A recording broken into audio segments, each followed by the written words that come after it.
സ്റ്റൈലിലാണല്ലോ. Performance അല്ലേ, അതുകൊണ്ട് എനിക്ക് വളരെ ഇഷ്ടപ്പെട്ട ഒരു കോമ്പിനേഷനാണ് ഈ റെഡും ഈ കളർ. ഇന്ന് രണ്ടുപേരുണ്ടല്ലോ അവിടെ. അതെ അമ്മയും വന്നിട്ടുണ്ട്. അതെ, ഇത് അമ്മയുടെ ഡ്രസ്സൊന്നും അല്ലല്ലോ അല്ലേ? അല്ല, ഇത് എന്റെ തന്നെ. നമുക്ക് ഈ സ്റ്റൈലിഷ് ഡ്രസ് ഒന്നും ഇല്ല, എനിക്കേ ഉള്ളൂ. ആണല്ലേ? പക്ഷെ ഇത് നല്ല സ്റ്റൈലായിട്ടുണ്ട്. പക്ഷേ താങ്ക് യു. സ്റ്റൈൽ മന്ന. മന്ന ഇത് ഏത് പാട്ടാണ് പാടുന്നത്? ഇന്ന് ഞാൻ മെയ് മാസം ജൂണോടായി പാടാൻ പോവാ. മെയ് മാസം ജൂണോടായി പറയുന്ന കാര്യങ്ങൾ ചൊല്ലുന്നു ഐ ലവ് യുടാ. അങ്ങനെയാണോ പാട്ട്? ഐ മെയ് ലവ് മാസം യുടാ. ജൂണിനോട് പറയല്ലേ? ഐ ലവ് യു ഡാ. ജൂൺ മാസം ജൂണോടായി കൊഞ്ചൊന്നു ലവ് യു ഡാ. അത് ഓക്കേടാ, വേറെ എന്തോ ആണ്. ജൂണിനോടൊന്നും ഓക്കെ ഓക്കെ, അതാണ് പാടാൻ പോണത് അല്ലേ? ജൂൺ മൊത്തം മഴയായിരിക്കും തോന്നുന്നു കേട്ടോ. ജൂണിനോട് പ്രത്യേകിച്ച് ലവ് യു ഡാ പറഞ്ഞിട്ട് ഒരു കാര്യമില്ല. ജൂണിലാണ് ബർത്ത്ഡേ അല്ലേ? ബർത്ത്ഡേ നമ്മുടെ രണ്ടുപേരും ബർത്ത്ഡേ. മഹാന്മാരൊക്കെ ജൂണിൽ ജനിക്കും. എം ജെ സാറുടെ എനിക്കറിയാം, മധു സാറുടെ അപ്പ ജൂൺ 24th. അച്ഛന്റെ ഒരേ ആണോ? പിന്നെ ഒരാളും കൂടി ഉണ്ട്, മെസ്സി. അങ്ങനെ പിന്നെ ഒരാളും കൂടി ഉണ്ടായിരുന്നു, MS വിശ്വനാഥൻ സാർ. എന്തായാലും ജൂൺ 24 മെസ്സാക്കി നശിപ്പിച്ചു. വല്ല ആവശ്യം ഉണ്ടെന്നാ സുജേഷ്? അപ്പൊ പാട്ടിന്റെ ഡീറ്റെയിൽസ് അറിയാം അല്ലേ? Yes. Year 2005, movie Alice in Wonderland, music Vidyasagar sir, lyrics Gireesh Puthenchery sir, singers Cicily ma'am and Karthik sir. Very good. കേൾക്കാം അല്ലേ പാട്ട്? കേക്കാം.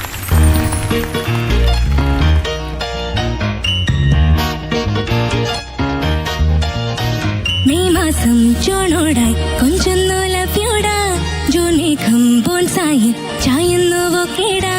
മെയ് മാസം ജൂണോടായി കൊഞ്ചൊന്നു ലഭ്യൂടാ, ജൂൺ മേഘം ബോൺസായി ചായുന്നു കേടാ. സലോമിയ സലോമിയ നിന്റെ കാതൽ കല്യാണമായി, ശരോണിലി നിലാവുമായി നിന്റെ കാവൽ കല്യാണമായി. മെയ് മാസം ജൂണോടായി കൊഞ്ചൊന്നു ലവ്യൂടാ, ജൂൺ മേഘം ബോൺസായി ചായുന്നു കേടാ. മെയ് മാസം ജൂണോടായി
ശ്രീയക്കുട്ടി ഡാൻസ് ഞെട്ടിച്ചു. താങ്ക് യു മിടുക്കി. Thank you. ഈ ഒരു പെർഫോമൻസിൽ നിന്ന് നമുക്ക് മനസ്സിലാക്കാൻ പറ്റുന്ന ഒരു കാര്യമുണ്ട് ശ്രീയക്കുട്ടിക്ക്. അതെന്തായിരിക്കും? Stepping out of comfort zone ആണോ? അതൊരു നല്ല കാര്യമാണ്. To a point. യെസ്. പക്ഷേ എനിക്ക് I have some other point. അതായത് when you shed your inhibition, അവിടെയാണ് നമ്മളെ കണ്ടെത്താൻ പറ്റുന്നത്. യെസ്. കംഫർട്ട് സോൺ മാത്രമല്ല, ഇൻഹിബിഷൻ ഉണ്ട്. കംഫർട്ട് സോൺ ആയിരിക്കും, ഇത് ചെയ്യാൻ കംഫർട്ട് സോൺ ആണല്ലോ, പക്ഷെ ഇൻഹിബിഷൻ ആണ്. ഇത് വേണോ വേണ്ടയോ, ഞാൻ ചെയ്താൽ ശരിയാവുമോ, ഞാൻ ചെയ്ത അതിൽ നിന്ന് മോചിതയാണ്. അതിൽ നിന്ന് അത് ബ്രേക്ക് ചെയ്യണം. യെസ്. ആ ജയിൽ ബ്രേക്ക് വേണം. നമ്മൾ തന്നെ നമ്മളെ ഒരു ജയിലിലിടുന്നതാണ്. അത് പൊട്ടിക്കുമ്പോഴാണ് ഇതുണ്ടാവുന്നത്. ഈ 10x10 എന്ന് പറഞ്ഞാൽ എത്രയാ? 10x10 100. 20x5 എന്ന് പറഞ്ഞാൽ എത്രയാ? 20x5 100. ആണോ? 15x2 എന്ന് പറഞ്ഞാൽ എത്രയാ? 100. 25x4 100. So you're going to be awarded 100 on 100 today. Plus 2 stars. Thank you. ഈ 100 എന്ന് കിട്ടിയതിന്റെ കാരണം എന്താ? കംഫർട്ട് സോണിന് ഓപ്പൺ ചെയ്തു, ഇൻഹിബിഷൻ ഷെഡ് ചെയ്തു. Yes. അതുകൊണ്ടാണ് 100 തന്നത്. Thank you. ഓഫ് കോഴ്സ് നമുക്ക് 1-2 ഇംപെർഫെക്ഷൻസ് പിന്നെ മാത്രമല്ല, ഈ പെർഫോമൻസ് റൗണ്ടിൽ പല കുട്ടികളും വന്നിട്ട് ശരിക്കും പെർഫോമൻസ് റൗണ്ട് ആവാറില്ല പൊതുവെ. വളരെ അപൂർവം കുട്ടികളാണ് ഇതുപോലെ ഒരു എനർജി ഇങ്ങോട്ടേക്ക് എനർജറ്റിക് കൺവേ ആയിട്ട് ആവാറില്ല പലപ്പോഴും. പെർഫോം ചെയ്ത് പാടുന്നത്. അപ്പൊ അതില് ഒരു നല്ലൊരു പെർഫോമൻസ് ആയിരുന്നു അന്ന്. Thank you. അത് നമ്മൾ സപ്പോർട്ട് ചെയ്യുന്നുള്ളതുകൊണ്ടാണ് 100 തന്നത്. Yes. യെസ്. 100 മാത്രമല്ല, ആ 2 സ്റ്റാർസ് വളരെ ഇമ്പോർട്ടന്റ് ആണ്. മധുമാമന്റെ ഒന്നും കിട്ടിയില്ലേ? അത് വെറുതെ കൊടുക്കാറില്ല. അത് ഇനി അടുത്തതില് ഫോം നഷ്ടപ്പെടാതെ തിരിച്ചു വന്ന് പാടാനുള്ള 2 stars ആണ് അത്. ഓക്കെ. അപ്പൊ ആ സ്റ്റാർസ് പിടിച്ചെടുത്തോ. ഓക്കെ. പിടിച്ചു. അപ്പൊ പോരട്ടെ, നമ്മുടെ ചുന്ദരമണിക്ക് ഒരു മധുര മഴ. Thank you.